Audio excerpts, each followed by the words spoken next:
So, in this section we are going to prove the theorem of work and energy that say that the work done between A and B, the work done by the total force, the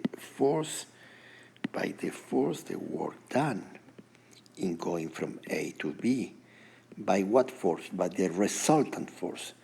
The work done, F, by delta S, is equal to the change in the kinetic energy. This is what we are going to prove.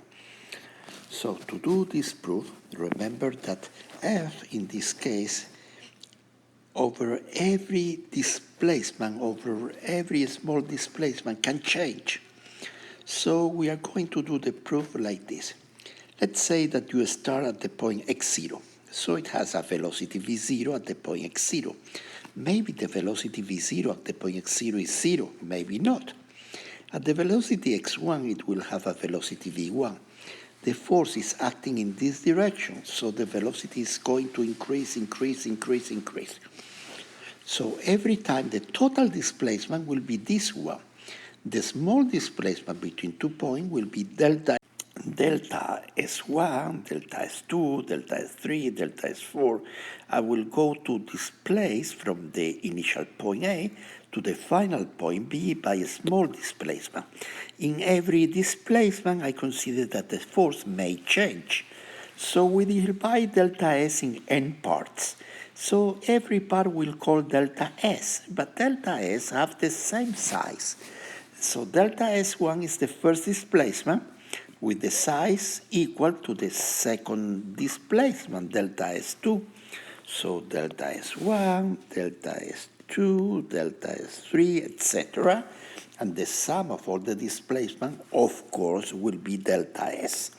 So what we are going to prove is that the sum of the force that is tangential, the force tangential to the displacement by delta S1, plus the force that in the displacement 2 between the point x1 and x2, this force by the displacement 2, the sum of all everything is going to be 1/2 mb final squared, bb squared, minus 1/2 ba squared.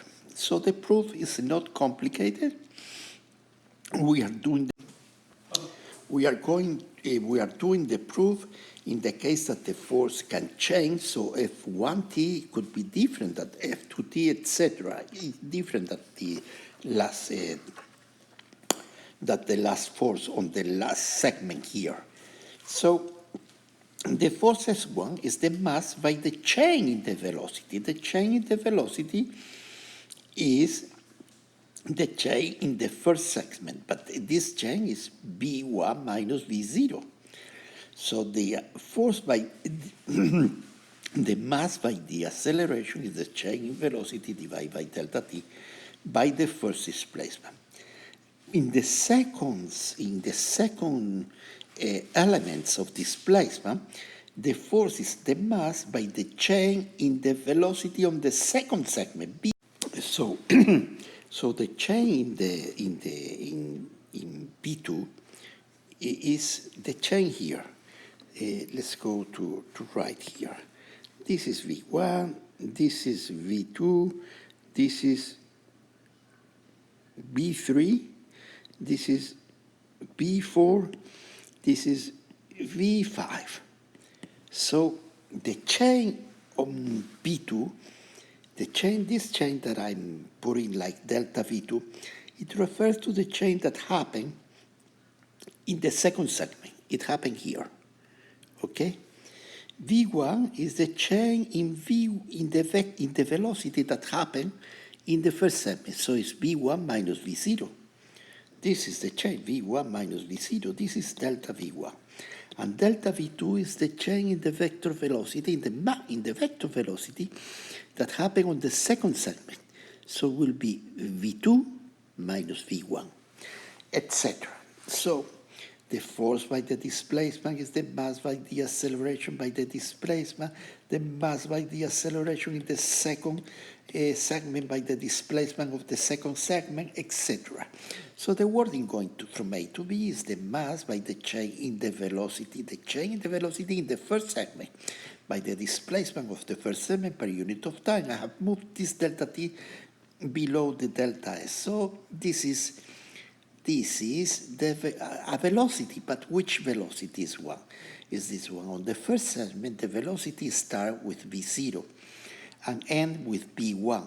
What is delta s1 divided by delta t? Is v0 or is v1? So the point here is that we suppose that this velocity is not v0, it's not v1, it's an intermediate velocity. Or maybe we suppose that is the final velocity, v1. So the symbolism that I'm using is like this. Delta the v1 is the change in velocity on the first segment. Delta v2 is the change in velocity in the second segment. And when I write b1 is the velocity on the first segment. But of course, v1 is not this v1. The velocity on this segment is not v1, it's not v0. It should be an intermediate velocity because in going from A to this point x1, the velocity is starting at v0 and is ending at v1. So the velocity is not v0 and it's not v1. So I have choose an intermediate velocity to displace delta s1 in a way that here, when I write delta s1 by delta s2, delta t, that is the velocity on the first segment, I will write v0 plus v1 divided by 2. So if I do this,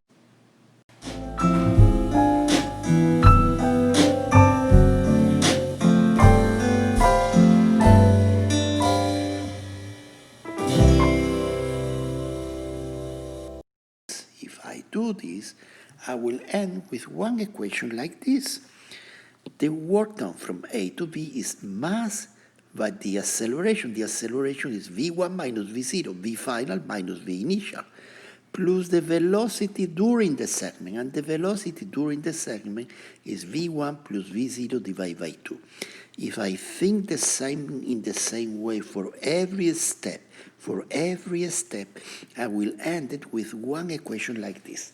Remember that v1 minus v0 by v1 plus v0 is v1 squared minus v0 squared. So if I do everything and I sum again, I will see clearly that v1 cancel with v1, v2 will cancel with a term here, v2, and at the end only will survive the last term and the first term. And at the end, I will get that the work done from A to B will be 1/2 m v final, the velocity in the n segments, at the end of the n segment, v final, minus 1/2 m, the velocity at the beginning of the segment. So the force making work, what it changed, is to change the kinetic energy using the force that is parallel to the displacement. So our theorem says the working going from A to B is the change in kinetic energy at the point B minus kinetic energy at the initial point A. So exercise to make will be like this.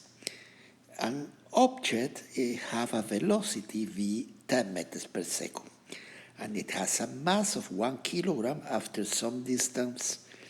After some distance,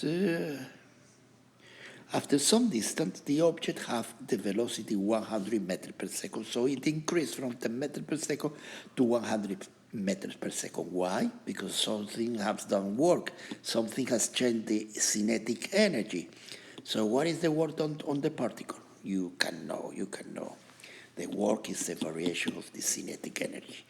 Can you know what force make this? You will know, you will know. Can you can you know what force will make this? Oh, think about it. It may be you don't have the displacement and you don't have the force.